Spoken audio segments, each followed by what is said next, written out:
The turnip that refused to cooperate. A tragicomedy in one giant vegetable. Part 1. The mysterious planting. Once upon a time, basically a Tuesday, an old man in a Russian village planted a mysterious turnip seed. He didn't know where it came from. It came in a tiny bag marked biohazard. Don't open. He immediately opened it. He didn't care. He simply put it in the ground. He observed the soil, patted it twice, and decided to invite his whole family and even the neighbor to observe its growth. Why bother? Asked his wife, who had certain opinions about his gardening skills. Last year you planted potatoes and they failed miserably. This is different. The old man replied with admiration for his own intelligence. I can feel it in my bones. This turnip will improve everything. You actually said the same about potatoes. Grandma said. That's not the point. What's the point then? Well, the point is that my intuition failed me maybe 1,000,000 times already. What is the probability that it will happen again now? Practically zero. Trust me. Grandma stared at him. She blinked.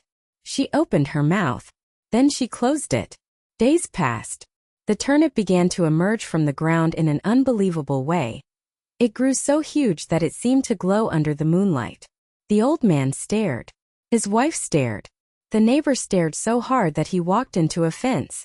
The government inspector arrived. He stared at the turnip too. Later, nobody could find him. Nobody knew what happened to him. Wow, Granddad said, admiring the vegetable.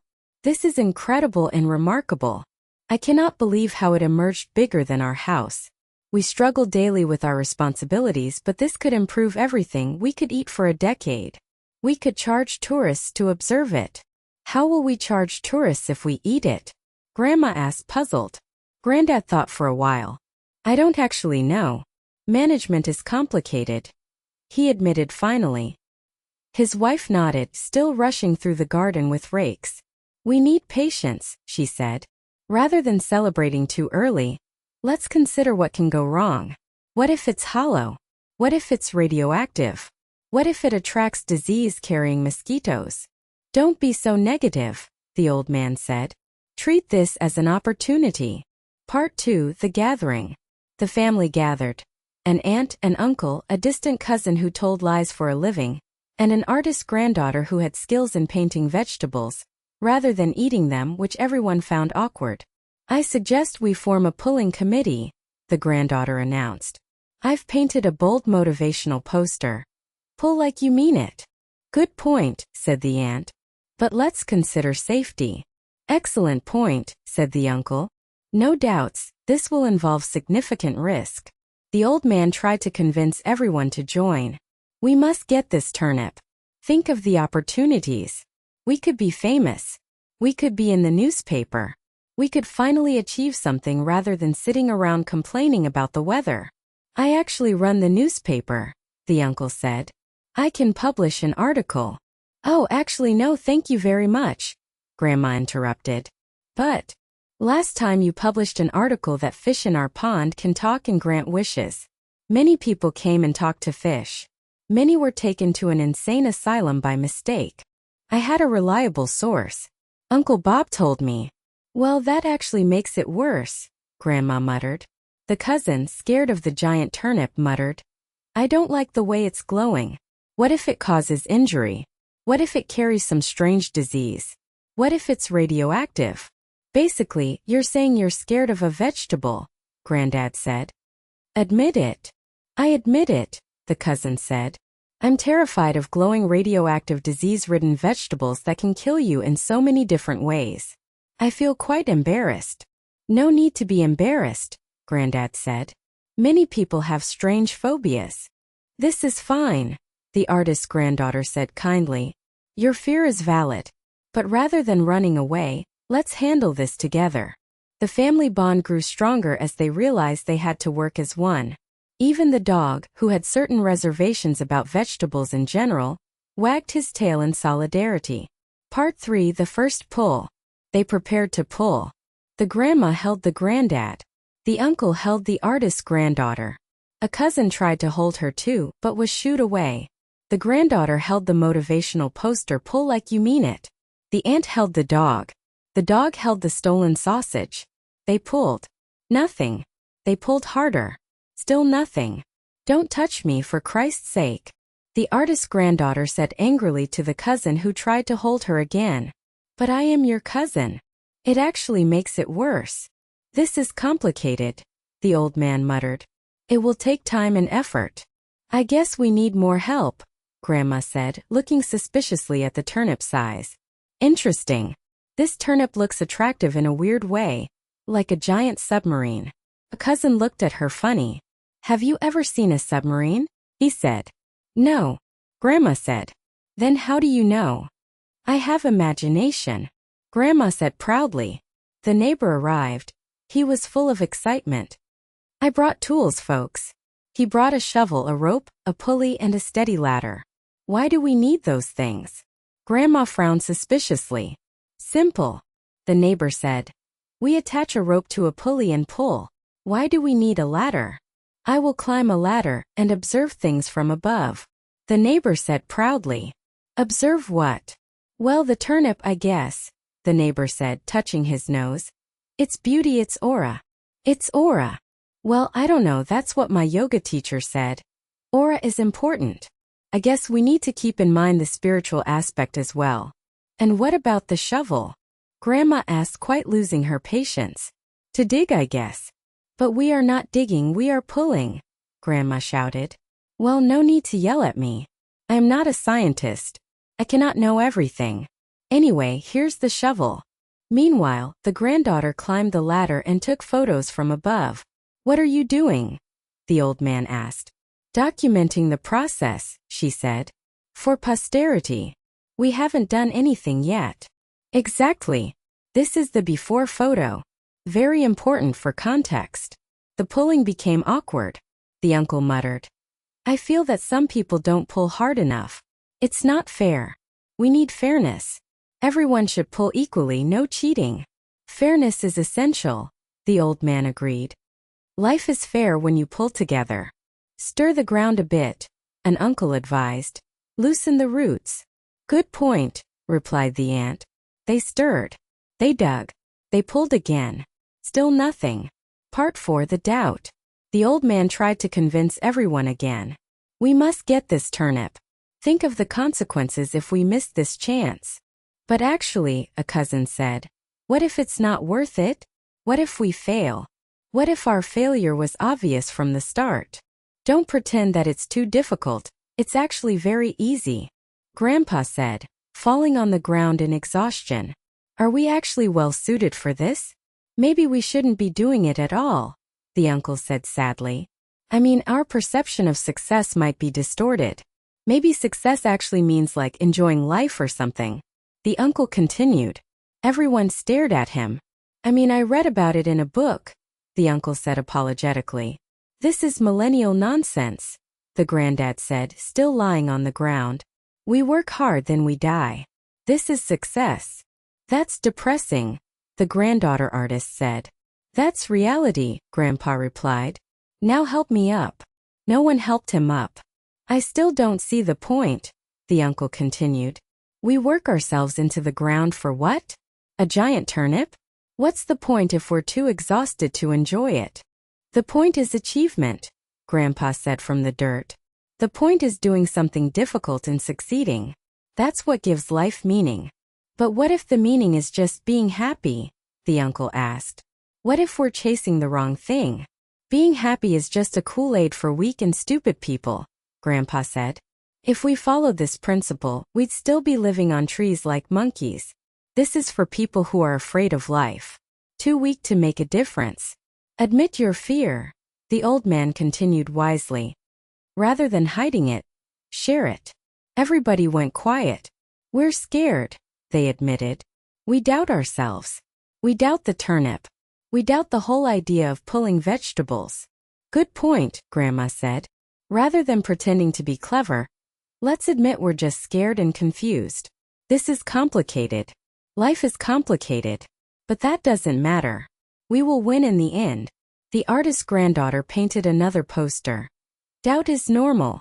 Pulling is brave. Everyone admired her bold spirit. Part 5. Oops. Here comes the princess.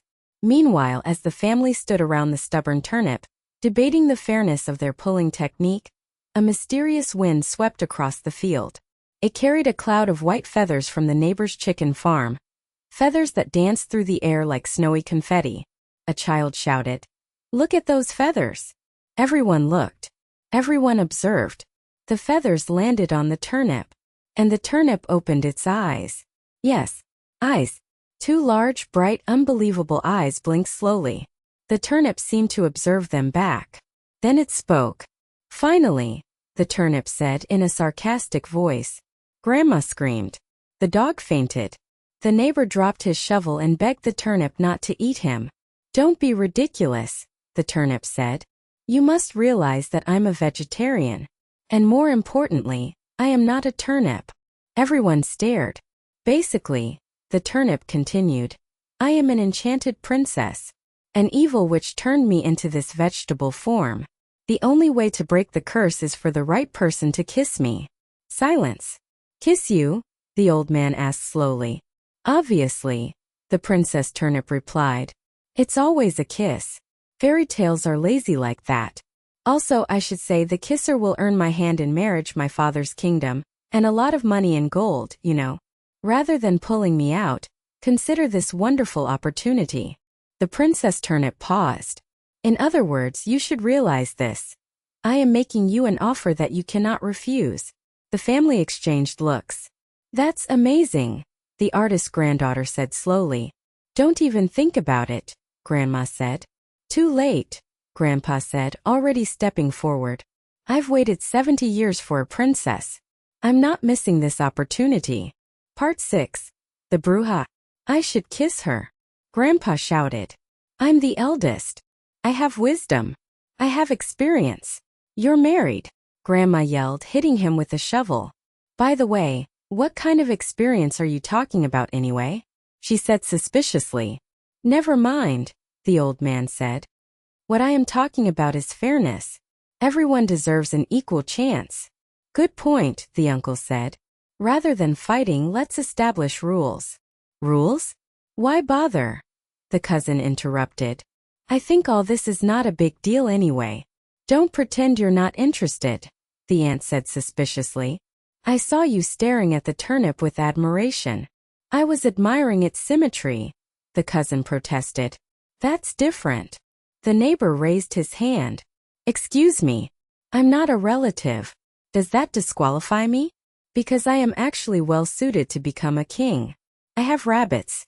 Princesses like rabbits. Everyone knows that." "That's ridiculous," Grandma said. "Is it?"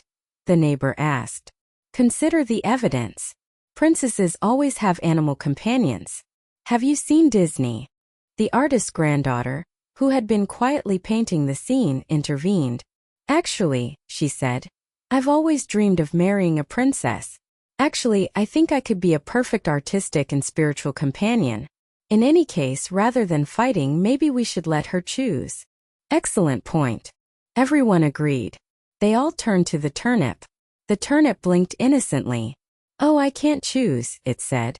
"I have no idea, actually, who is supposed to kiss me. You must decide among yourselves. Good luck." What followed was absolute chaos. Grandpa lunged at the turnip with puckered lips, but Grandma, who had not survived 60 years of marriage to watch her husband kiss a vegetable, tackled him to the ground and sat on his chest, methodically punching him in the face. Meanwhile, the neighbor decided to sneak toward the turnip from the left, moving quietly like a cat. He was quite close, his lips puckering, when the artist's granddaughter, who had been watching him suspiciously, intervened with remarkable vigor.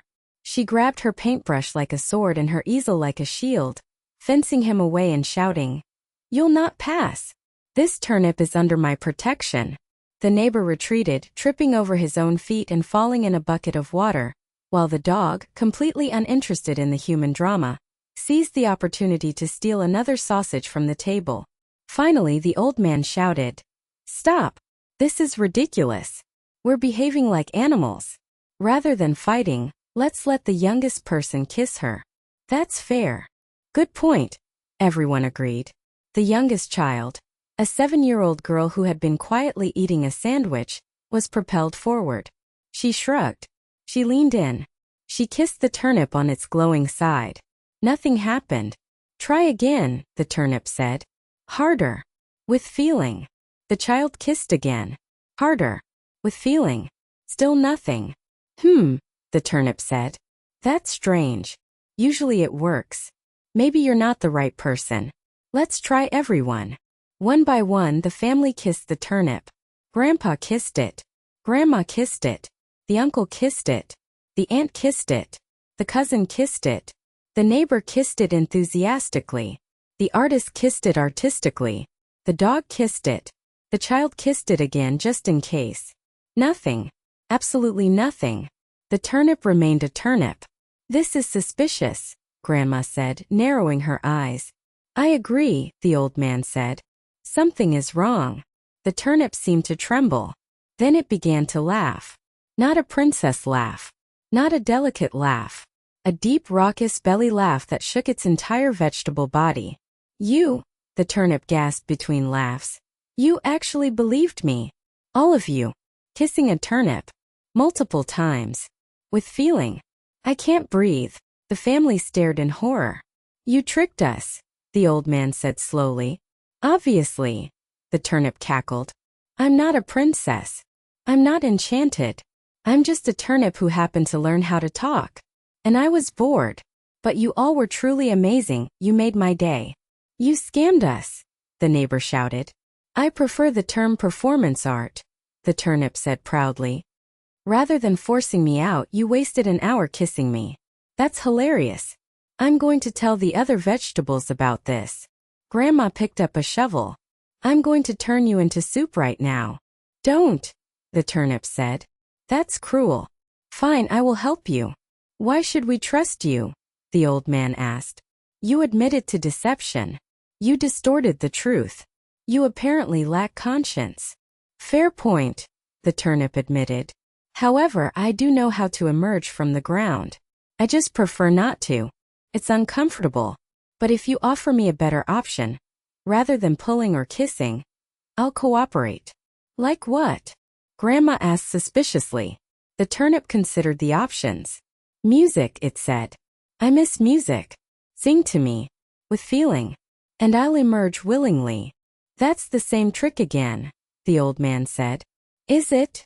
The turnip asked innocently. You'll never know before you try. Chapter 7, The Final Pull. Just as the family prepared to walk away, their spirits broken, their clothes covered in mud and feathers, a tiny figure emerged from a hole in the garden wall. It was a mouse. But not just any mouse. This mouse wore a tiny yellow jumpsuit with black stripes, a red headband tied around its head, and carried miniature nunchucks. Its eyes burned with determination. Its tail twitched with energy.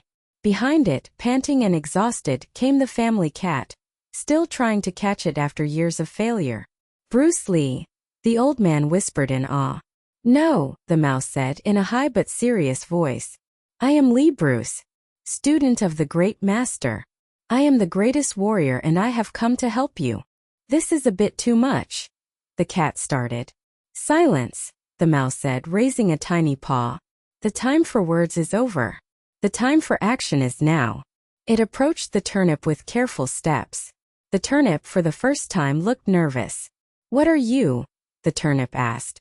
Your worst nightmare, the mouse replied. I have trained for many years. I have mastered the art of pulling vegetables. I have pulled carrots from concrete. I have pulled potatoes from permafrost. You are nothing. The mouse closed its eyes. It breathed deeply. It focused. Wait, the turnip shouted. Is this really who you want to be? The mouse paused. What do you mean? I mean, you're going to pull me out of my home. My comfort. That's not strength. That's cruelty. The mouse was silent for a moment. Then it spoke. My master said, when you are pulling a turnip, you are not pulling a turnip. You are pulling yourself. But also you are pulling the turnip. This is the paradox of vegetables. The turnip blinked. That doesn't make any sense. Exactly, the mouse said calmly. And now it's time to pull. Then it grabbed the turnip's leafy top and pulled. The ground cracked. The earth shook. the turnip screamed. And then, with the force of a powerful spring, the turnip emerged. Not slowly, not gently. It shot out of the ground like a rocket. It flew through the air like a giant yellow ball. It sailed over the garden, over the fence, and crashed directly into the neighbor's house. The house collapsed in a cloud of wood, straw, and chicken feathers. The chickens scattered in panic. The neighbor watched in horror as his home became a pile of rubble. "My house!" the neighbor screamed. "Problem solved," the mouse said calmly, dusting off its tiny paws. "You're welcome." Part 8. The Soup and the Moral. Later that evening, the family gathered around a long table. The turnip, now soup, steamed in a giant pot. Villagers arrived with questions. "How did you do it?" a villager asked. "We suffered," Grandma said. "Then we kissed a vegetable. Then a mouse pulled it out. Usual Tuesday." "Did anyone get injured?" "Only the neighbor's dignity," the granddaughter artist replied. The neighbor sighed. "My house. My chickens." "But you got soup," the child said. "True," the neighbor admitted. "And I'm still alive. That's a win." The mouse sat on a tiny stool. The pull was perfect. "The landing was not my responsibility." "Whose responsibility was it?" the cat asked. "Because I saw you close your eyes." "Focus." "I always close my eyes." "Technique."